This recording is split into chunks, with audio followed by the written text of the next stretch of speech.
It's Edge Radio Australia. It's time for the Genius Zone. I love this time of the week, every single week, because we import our local genius. It's very handy. Just got down the road on a retainer. It's a great job. It works out really well.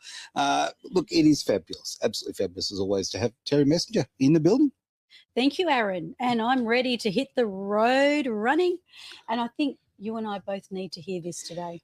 This is going to be a really interesting show. I am a little bit scared, not going to lie. And you have every right to be. You have every right to be, because this incredible person, and I'm sure that we can all relate to this, is going to be talking through things where it's the simple things in life that count.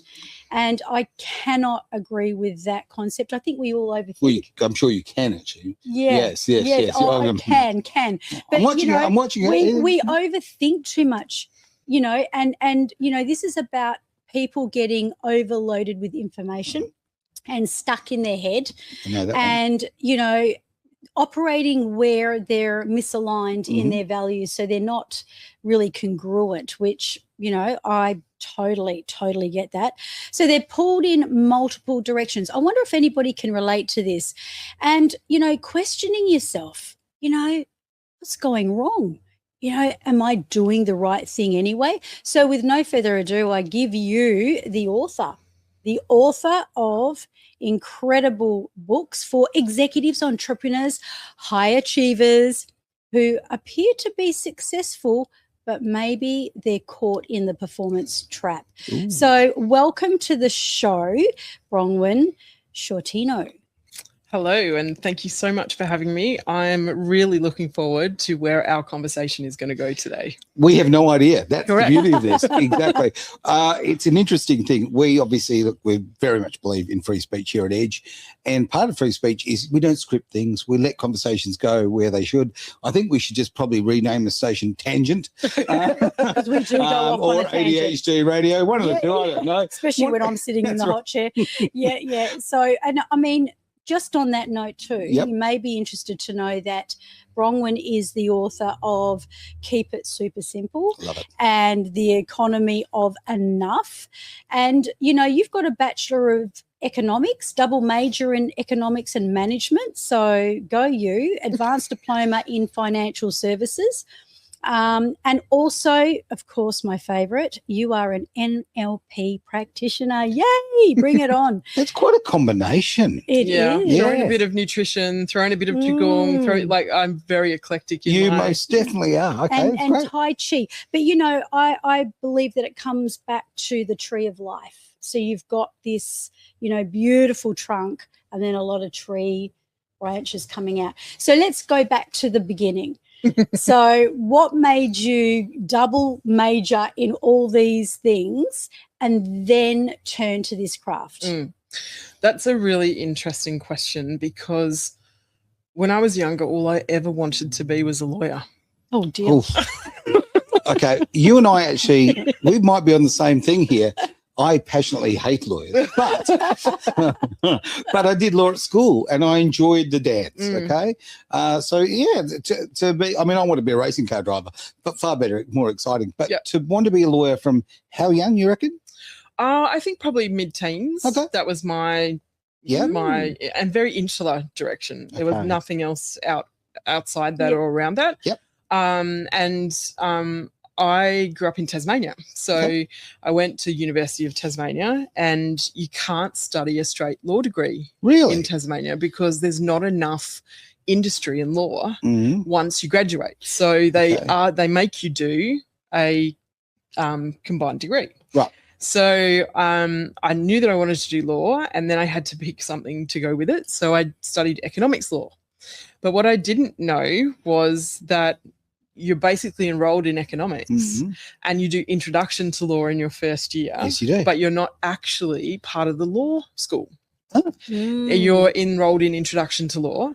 And I had never learned how to study. That's me either. I went to school to play sport. Yeah, far more fun. Yeah, far more fun. So you're kinesthetic. Yeah, in other words, you learn through feelings and absolutely. experience. Yep. But I'm also auditory and I'm also visual. Like I'm actually a combination all three of all of them. Okay, Um, excellent. but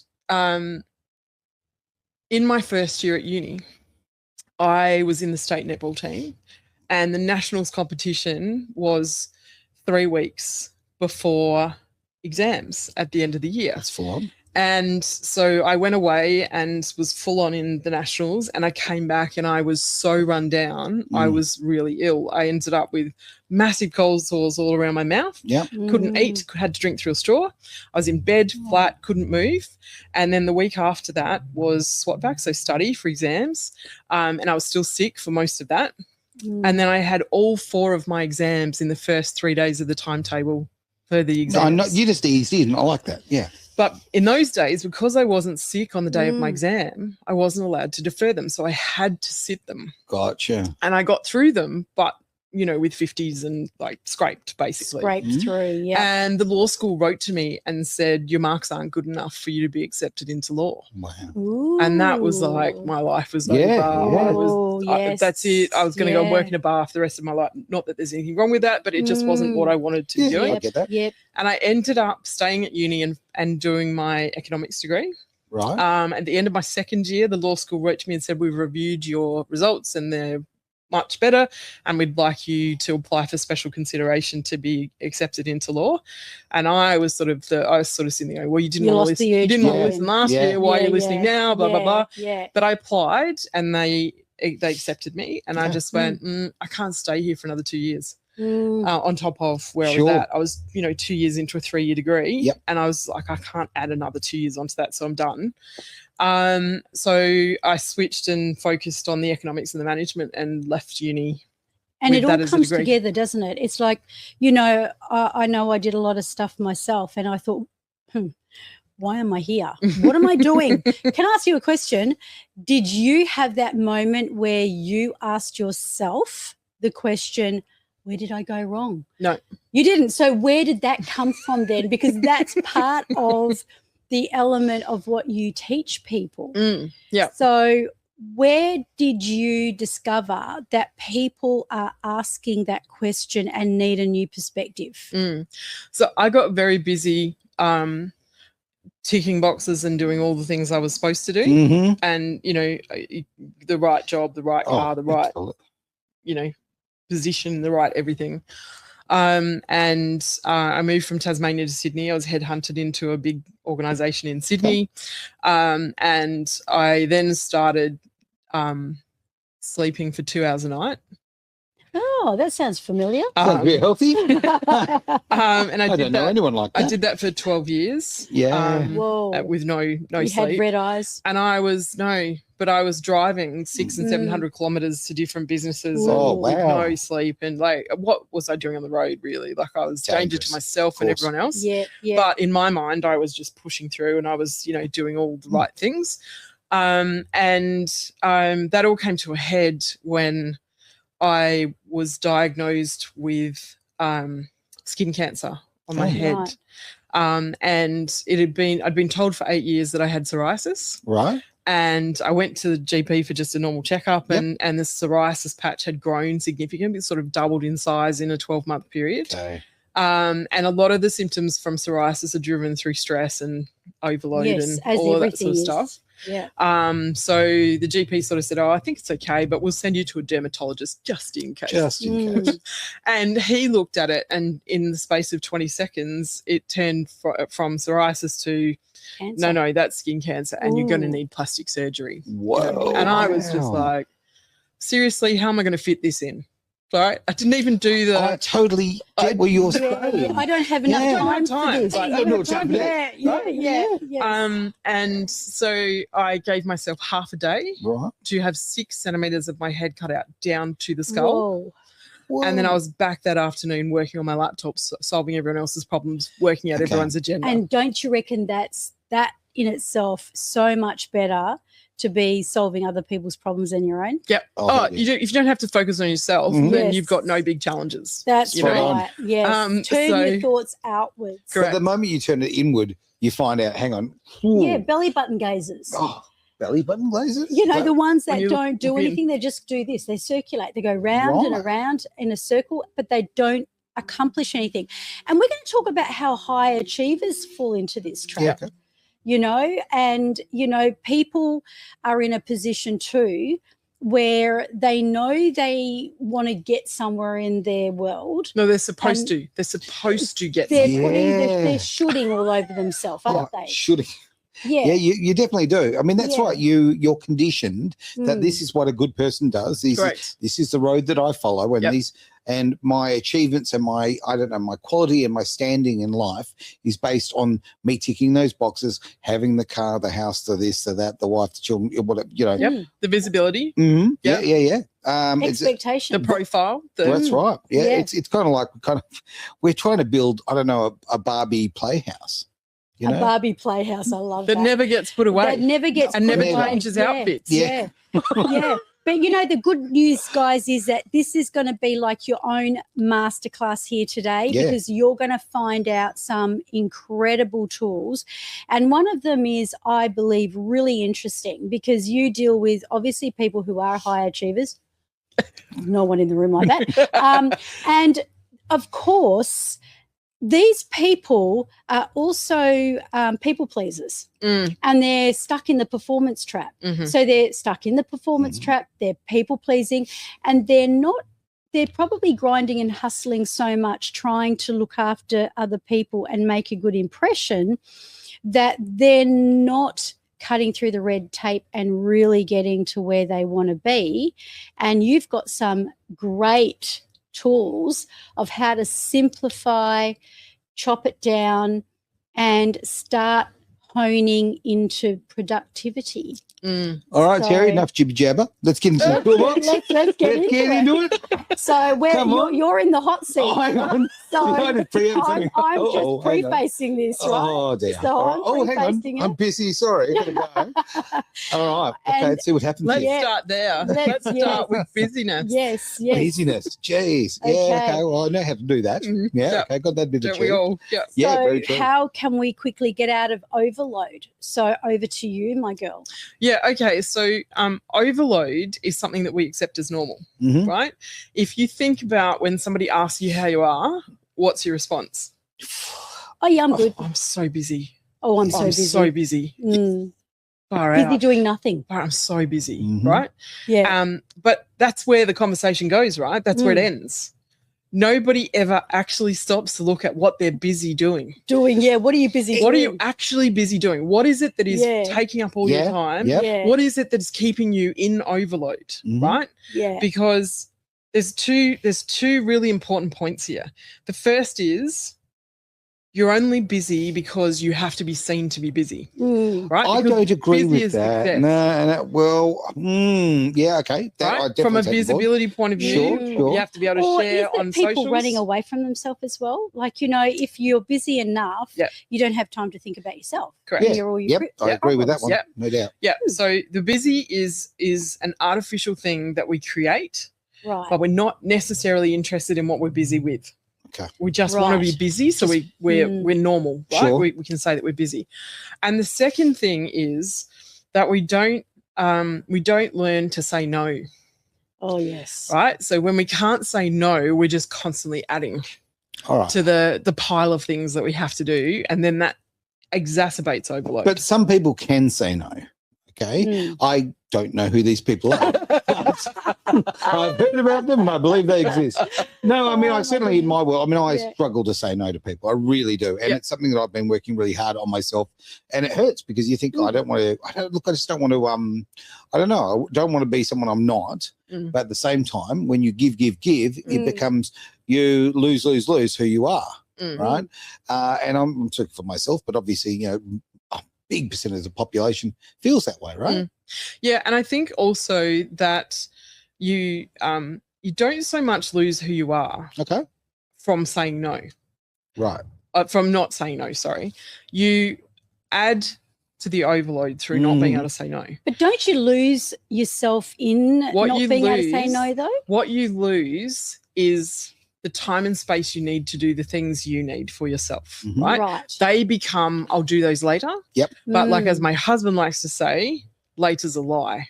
Later Mm. never ever comes. Comes. Well, Right. that's a great lesson for everybody. Your husband is always right. Okay. Nothing to do with later on. That's right. Yeah. So the way to start Yeah. is to actually start writing down all the things that you're doing. Sure. Right. Create a list. What Yes. are all the things that keep you busy? And it doesn't Mm. matter how big, how small, how little, how sideways, how backwards, whatever. Yeah. Mhm. Write them all down. That's the first step. Yeah. And then you can't just leave that there. You have to then understand the impact of all those things on your life, on your overload, on your stress. Yeah. So then it becomes about writing next to that one of three things. Do you like it? Do you love it? Do you hate it? Mm. Okay. Right? And then once Good you get to the questions. end of the list, have a look and see how many things on that list you're doing that you hate. Okay. Ooh, Do wow. you think, Bronwen, that you came into this kind of philosophy, way of thinking, especially about prioritizing, understanding that busyness is quite futile, and being able to really prioritize, because you had the experience yourself where your life, Oh, look, you know, my was life in broke. so much danger and broke. Because I can My tell life you, broke. I know, because of, I won't go into mine because it's quite public anyway, but that has forced me into a position of, it's okay. Yeah. You know, and what is important? Mm. What is important? And I feel that when people hit a wall and when they hit the crisis where it's really bad, that's when perspectives start to change. So on that note, shall we move into some dynamic questions that you have for Aaron? Sure. Lucky So mate. All right. I'll get you to preface it to start with, perhaps by what we're going to deal with, what he's going to deal with. Yep. And then we can unpack it and you can move through the layers. Unpack it. I have got more baggage than Heathrow Airport. Okay. This will take a while. Okay. All right, I'll get comfy. All right. This will only be in So- a I'm specific, teasing, yes. Choose one bag. way. Choose one bag. Choose All one right. piece There of you baggage. go. Okay, done. Right? Yep. So with that piece of baggage, Mhm. when you look at it, is it locked or can you easily open it? It's locked. Okay. Where's the key? I don't have it Why not? because the force is out of my control. What force is out of your control? Then we go into the personal stuff. Okay. Forces out of my control of organizations that have locked that case and have taken the key away from me. Okay. So what I'm Mm, it's hearing is, powerful. and I can't. It's an I cannot because. Yes. Right? It doesn't matter what the Yeah. because is, but Yep. I'm hearing an I can't. And the right? key's taken out of his hands. Right. That's right. Yeah. So here's how I look at I can't. Mhm. What can I do? Guess what? I have done exactly that. Right? Yeah. So it becomes what can I do? Yeah. We lock our lives up Mhm. based on all the I can'ts we believe are in Yes. front of us. Sure. Yeah. Right? But there is always a way forwards, Yeah. even if that way is sidewards, upwards, down.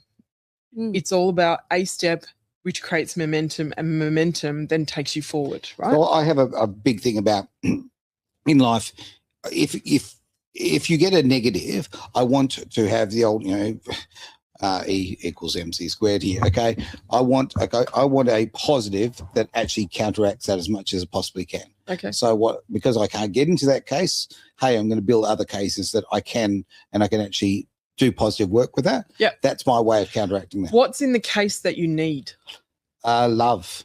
Okay. Mm. So why are you looking outside yourself for love? Because I'm a father. Right? Because outside yourself is in the less ability to control Sure. field. Yep. Inside yourself is within your control to control. Yep. Right? So what if, like as a father, Mhm. right, you're saying, I want this love that's in this case that's locked, Sure. and it's out of my control. What if you could turn the case into a mirror? It wouldn't fix the And- thing. Yes, but you're going to project love at the case and the love's going to come back to you. You might not get it from an individual, Mhm. but you're creating a situation where you're bouncing the love back to yourself. No, you're deceiving yourself. But you basically that mirror, in my eyes anyway, this is my take on it, but that mirror is giving me a false image of hope and positivity that isn't real. So that to me is not being genuine with myself. But are you saying the love that you're putting to the mirror is not genuine? No, because you're bouncing that but back. the reflection is not real. The reflection. The reflection is a projection. I'm creating. But you're saying that the love's coming from the case through the mirror back to you. I'm saying the love is coming from you to the mirror back to you. Sure, but that's great to love yourself. Whoopie-doo, right? Whoopie-doo. Yeah, it's not important at all. It's whoopie-doo. No, yeah, whoopie-doo. Whoopie-doo. I'll just go skipping down the road and pretend that love's not important. That's right. It's just one of my technical terms, whoopie-doo. Yeah. So this is another thing too, because you can hear that the belief system that's going on here. Yeah, absolutely. And there is that resistance of not actually wanting to acknowledge the love, and also the fact that you feel that the love is locked into a case. However, with what Bronwen is asking of you is because that what you have inside you can't give away anything you haven't got. However, you do have love. You love your children. You love your friends. Yep. You know how to love people, right? So what Bronwen's question is when you look into the mirror, what if you could look at yourself and actually reflect that? Because if you can reflect that and then receive it, then what would happen then? That would be a lie. But see, the way I see it is you have a lot of love, right? And I can feel that. I'm highly empathic. I can feel it, right? You have a lot of love. There's a lot of so much love to give. There's a lot of joy and a lot of lightness in your soul, right? Okay, thank you. And what Terry's saying is that you give that freely. Yeah. Right? You give it to everyone else. But from what I'm hearing, you don't give it to yourself. No, because I hold myself to a different standard. Why? Why are you not deserving of the love that you give to everyone else? Look, I don't have a really good answer for that, to be honest with you. I just maybe think the answer will come at midnight. Yeah. You never know. Yeah. Because sometimes you don't have to have all the answers. You don't have to have the absolutely answers right. now. Yeah, but I mean, I think like life is a journey and life is a learning exercise, right? So I'm a much better human being than I was 20 years ago, 10 years ago, whatever. Okay, and I'll own that, right? I'm happy about that. I don't like the word better. Getting well, evolving. None of us. Do you like evolving? I think evolving's great. I think better is one of the traps that keeps us stuck where we are. You know what? We're all trying to be a better person. We're all trying to be, and we don't need to be. You know? Yeah. No. It's one of those things that pushes us. Yeah. No, I'm with you on that. I mean, one of the things I hate more than anything in the world is people who virtue signal. Okay, if it's fake, I just don't want to know about it. Yep. Okay. And I hate hypocrites. That's well and truly, John. Yep. So for me, using the term better, I'm with you on that one. Yep. I mean, basically, I would like to think that evolved is probably a good term. I've evolved from who I was 10 years ago, 20 years ago, or whatever. Yep. My life has changed massively. Yep. And I like the guy that I am more now. Yep. Even though the guy 30 years ago I thought was pretty damn cool. Yeah, because you're open to learning, right? And when we learn, we naturally evolve and we naturally progress in different ways, and we see things in a different way and all of those sorts of things. And there are naturally always things that we don't want to work out and we don't want to look at, and we want to just keep where we are, right? And we're really resistant to seeing another perspective. Yeah. But the more that you can allow yourself to listen to the perspectives, even if you're not ready to deal with it right now, then as Terry said, down the track somewhere, there will be something that will spark and you'll go, I'm ready now. Yeah. I can look at that and I can see it in a different way. Can I bring a bit of conscious competency from the outside looking in here?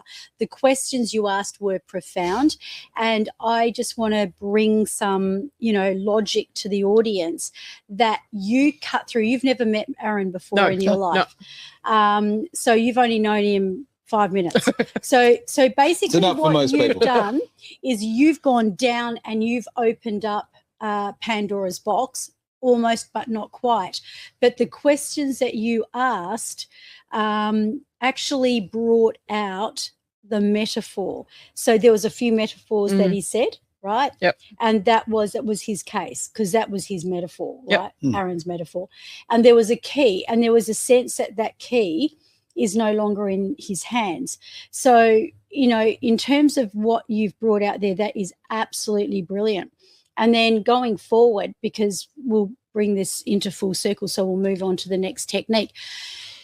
The way a hypnotist would then do it is ask the question, well, it's interesting that you see this as a case that has been locked and a case where you no longer have the key, didn't you? Wouldn't it be interesting, and I wonder what it would be like if you found that key and you unlocked it. Now, it's not about them making those changes right there, but it's about their brain and then taking them to that level. So the metaphor of, oh, you might have a dream tonight that you find a key and you might be in 5 years. It could be in 5 years. Don't know. It could be in 5 minutes. Yep. But that's, so I just want to say how incredible your questions are. So let's go to the next one. Well, before we do that, how about a quick break? Yep. On Edge Radio Australia. Let's. Why is it that when we want to improve our life, we know what to do, we just never end up doing it? Because it's not your logical mind running the show, Aaron. It's your subconscious, and that's the part that needs convincing, not your logic. Okay. So you're saying my subconscious is running the whole show? Wow, that's a bit dangerous. Well, look, as a master NLP trainer and clinical hypnotherapist, Aaron, what we're going to show is how real change actually happens by working with your bad habits, traits, and instead of beating yourself up about them, embracing them. Hang on a minute, Terry, hang on. Are you saying that we're supposed to take the side of the villain here, the subconscious mind? Of course, absolutely. Okay. The only reason you're not where you want to be is because your conscious and subconscious are fighting. They're incongruent. So this is about finding what's holding you back, releasing it, and then making real lasting change. If you're ready to stop fighting yourself, If you're ready to stop boxing yourself up and start working with your mind instead of against it, join us for the Hypnosis and NLP Transformational Workshop. You can join in person or online. Details are in the comments.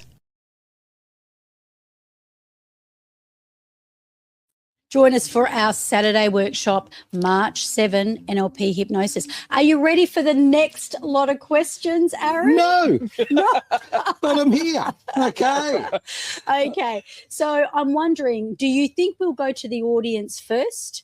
Sure, for the sounds like a questions, great idea. And Tell me- then we'll move over. Let's All right. do that. Let's 'cause do we that. don't Okay. Give wanna- Aaron a break. Oh, Yeah, I was yeah, teasing yeah. you, but Yes. let's have a look. All right, now, oh, geez, a lot of questions. are Just coming three. in. Just three. from the Okay. So, top. all right. So, So Beck from Adelaide, Beck actually. is our first Oh question. no, it's Simone from. We can do Simone's. Okay, after. we will talk to Simone in just a moment. For the moment, because, I'm getting old, I need the big screen now. I'm going to bring it up.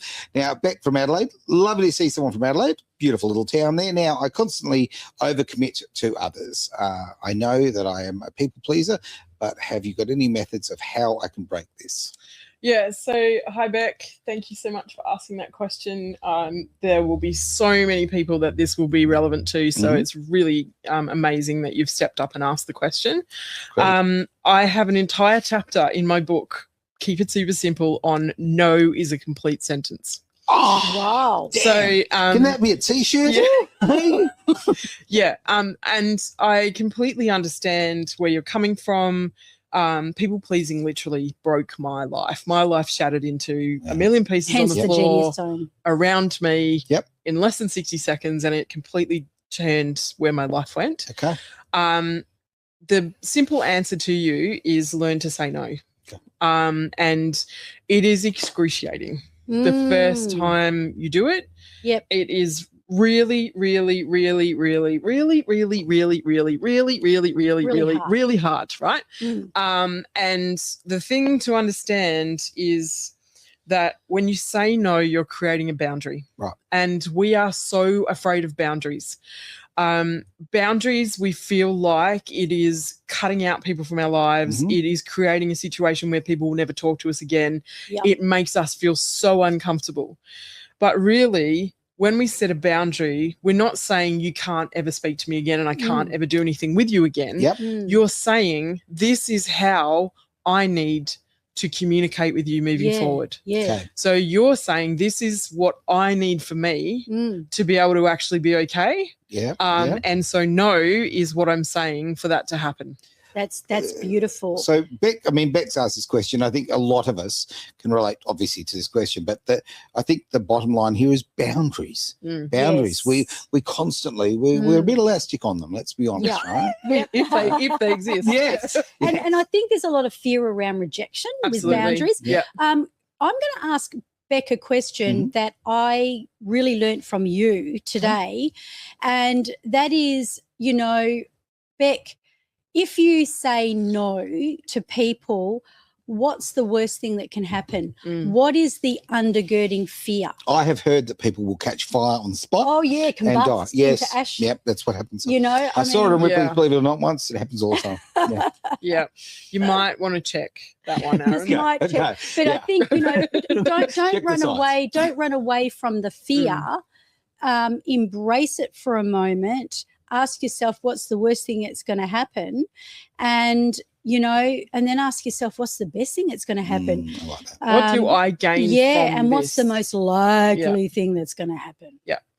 Yeah. Yeah. That's great. Actually, Simone does have a question at That's the okay. bar. That's Yeah, sorry asked- about that. all good. Simone's question is, thank you, Simone, all the way from Melbourne. Okay. I hope you're enjoying some sunshine. I hear it happens occasionally in Melbourne. I'm just teasing. My brother lives in Melbourne. I was born in Melbourne. We've all got our problems. Melbourne Right. Heights. Moving on. No, I'm teasing. Okay, how do I'll use English. How do I uncover the triggers that are silently stealing my energy and clarity? I do function well on the outside, but suffering in silence. So really work out what your definition of a trigger is. Yeah. I would say a trigger is anything that creates a reaction in you that doesn't work for you. Yep. That's how I define a trigger for myself. But also I use technology for this, if I'm honest, right? Now, I'm not a massive technology fan in terms of the, electromagnetic frequencies and the way that it can interrupt with our system and our sleep and all of those sorts of things. Okay. But But technology has some wonderful aspects to it. And one of those things is an electronic diary that you can actually put an appointment in the diary. And I do this 3 times a day, and I have done this for over a decade, right? And I still have the same notification that comes up 3 times a day. And it's a check-in, right? It's a check-in with yourself. Okay. And you just take 5 minutes to say, how am I feeling right now? And you consciously reconnect with yourself, and you look at it and you say, right, I'm feeling really angry right now, or I'm feeling really angsty right now, or I'm feeling really tired, or I'm really hungry, or I'm really thirsty, or what's going on, right? And then depending on what you uncover in that 5 minutes, you can then say, okay, well, what have I been doing this morning that's impacted that? So it's really unwinding and reconnecting consciously to yourself and what's going on for you. Yes. Because you may have expended so much energy being the people pleaser and looking after everyone else's agendas and for holding up the facade of success and feeling like you're, not getting it right, and the imposter syndrome and your confidence is in the toilet and all the rest of it, right? Can I ask you this question? Is that maybe sometimes, you're kind of breaking the day into, say, 3 sectors by having 2 check-ins, I guess, right? So that if you have had a bad morning, you can put a full stop on it and then move on? Well, you can actually then say the next step to that is, once you've worked out what's going on for you, it's like, what do I need right now? What can I give myself right now that's really easy, simple, practical, that can change what happens in the next couple of hours, right? That's awesome. And it could be as simple as, I just need a glass of water, or I need to get up and walk around the office. Or I might need to get on my bike.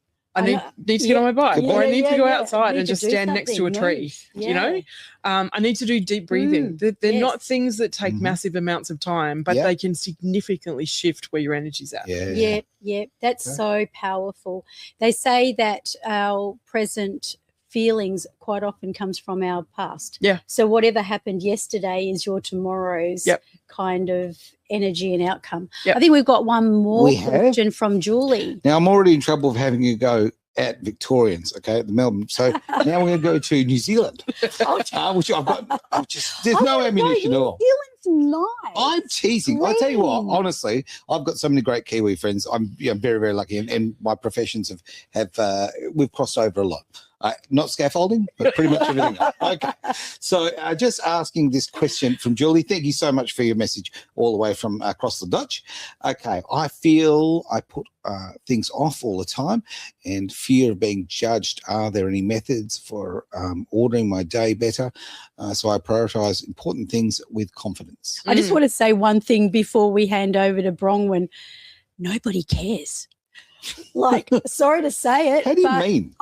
Okay, yeah, he had to say that to save the show because that sounds so cruel to Julie. No, I know Julie, she will forgive me later. Cool. But you're worrying about what everybody else is thinking. Nobody's thinking about you. Everybody's too busy thinking about themselves. Over to you, Bronwen. Okay. Julie, thanks for asking that question because it is a big one that a lot of people struggle with is the judgment, the feeling that other people are judging you. Yeah.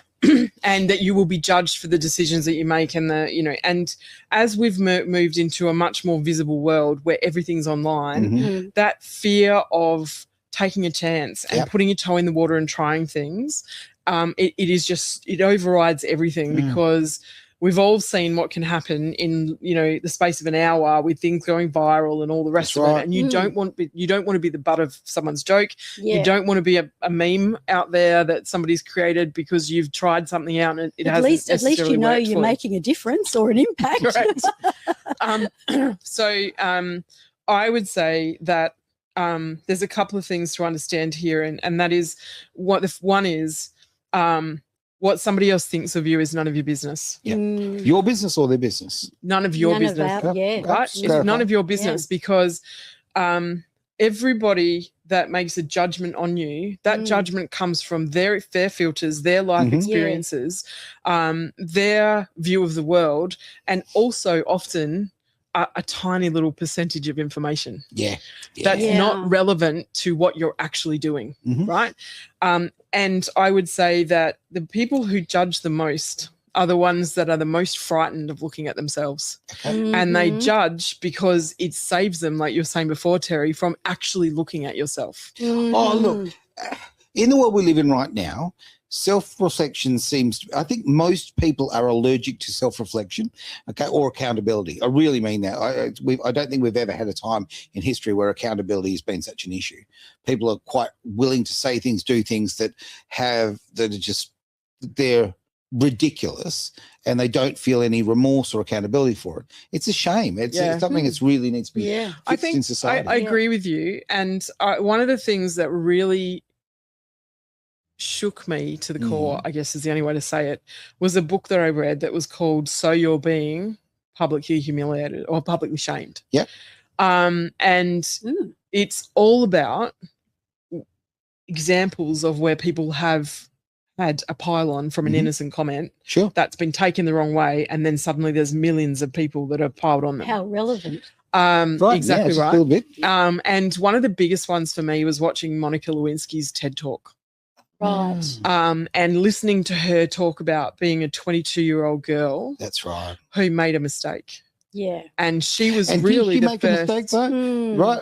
On this one, I mean, I really feel like, no, you know what? It was a position of power. He abused it. Oh, totally. That's how it is, right? She describes it as, I was a 22-year-old and I made a mistake. Yeah. She was publicly shamed. She was the first example of viral online. Right? Yeah. Even though it was via email. And being totally and I highly recommend watching this because it really pulled me up short, and I thought, the things that I did with sharing an email here or there, and you think it's innocent. You just think, it's a bit of a joke. But actually, there's a human being on the other end of that. Yeah. We don't know the story. We know this much of it. Yep. And it's not funny. It's not a joke. Yeah. She's a 22-year-old who almost lost her life because of it. And you've got to think about the strength of the human being who's at the other end, right? Yeah. So sorry to make this about me. Okay, but I'm currently being attacked on social media in a very, very nasty way. Big way. By a complete lie. Like this is zero evidence, right? Yeah. So just something someone's created because this person wants to hurt my reputation. Yep. Now, my attitude could be, and I mean, I'm in different parts of my life. Now, if I was in a more vulnerable situation, that could be extremely a massive problem and hurtful. I think it's worrying the people that love you more than it is you. And it is, because it's not worrying me, because I look at weak people doing destructive things because it's a problem with them, not with me, right? And you're talking about the mirror before. It's a reflection of them. But in the case of Monica Lewinsky and so many other people in life, I think, that was a case of, I really genuinely feel for her because in that position, what options did she have? None. Yeah. And she's become a meme for the rest of her life. Now, for me, water for ducks back. Okay, this is not my first rodeo. It's actually quite serious, just to put it into perspective. What's going on is very serious. But you are allowing, you feel that inner, and this is the thing that I love about it, that you feel that inner complete freedom of just knowing who you are. And and then it becomes something reflective on the people that are doing that.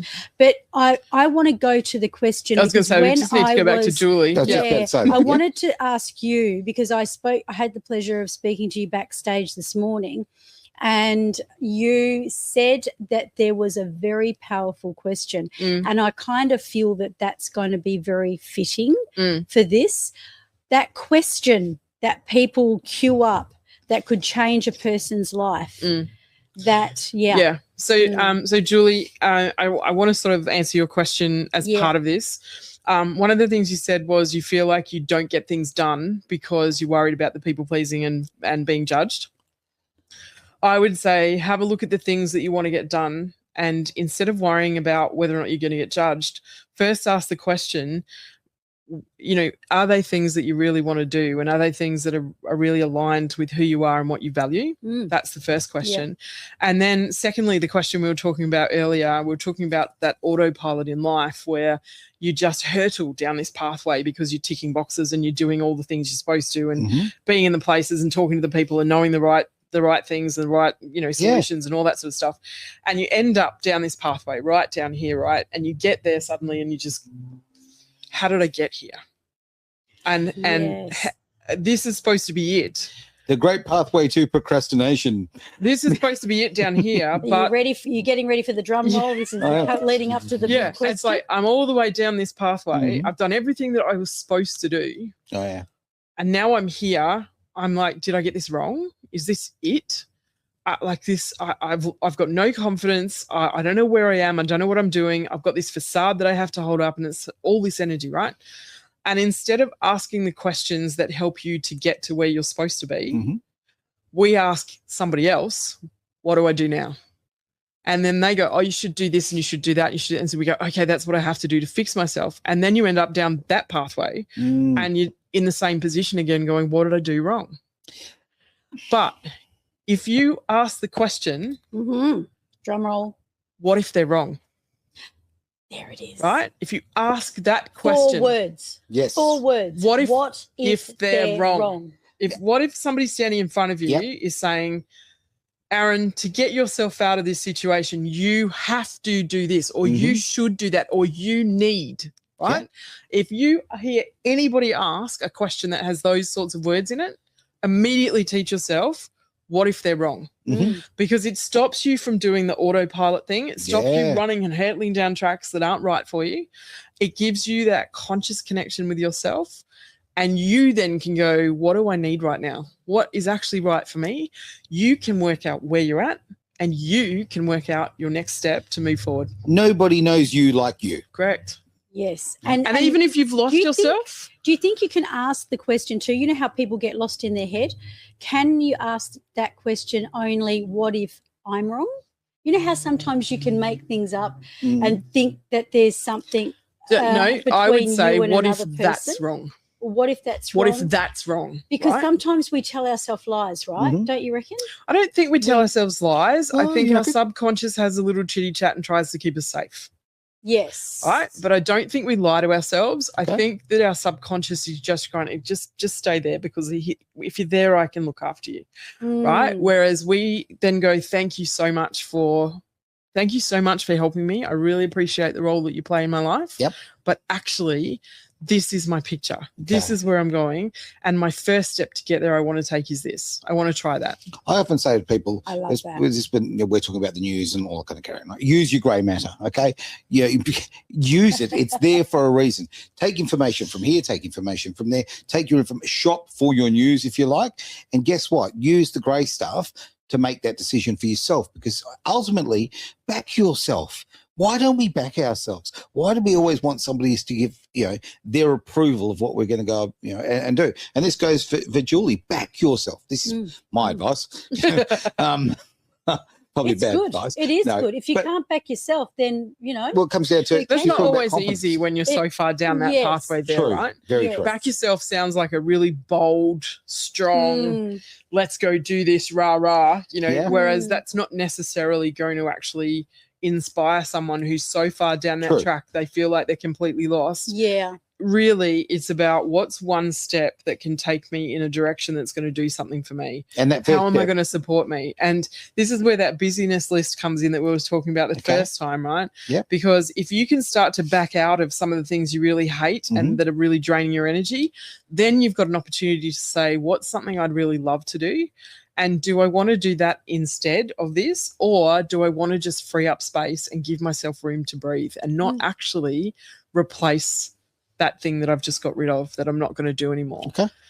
Because I think we need to get out of the busyness. And so sometimes just taking that thing off the overload list gives us a little bit more space. And I think we need to, somebody explained it to me the other day, we need to get comfortable with doing nothing.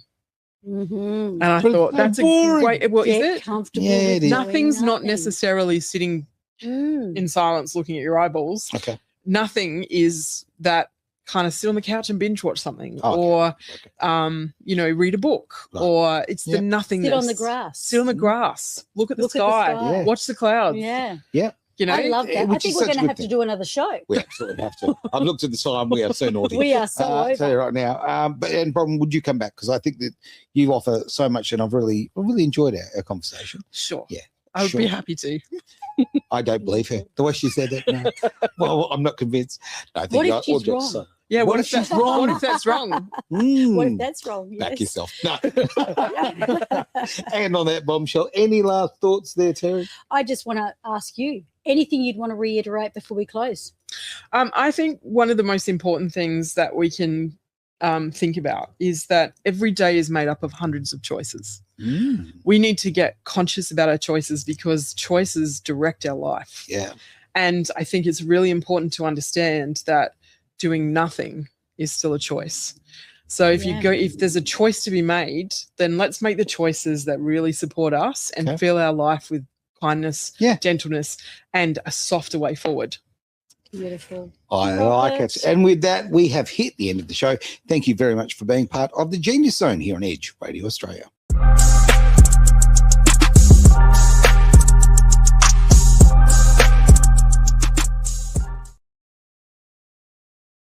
A show where we have explored through this various topic, along with all the exciting new topics that we bring every week to enhance your personal mastery of excellence.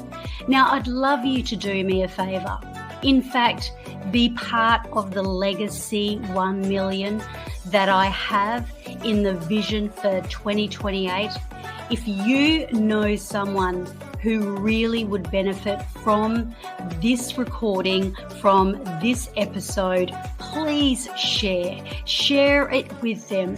And when you subscribe, you get notified every week of our episode as soon as it drops. So let's do that. legacy thing. Let's share, let's care, let's enrich. And I look forward to bringing you another week of the most enriching content. So until next time, stay inspired, stay awesome, and keep on mastering your excellence.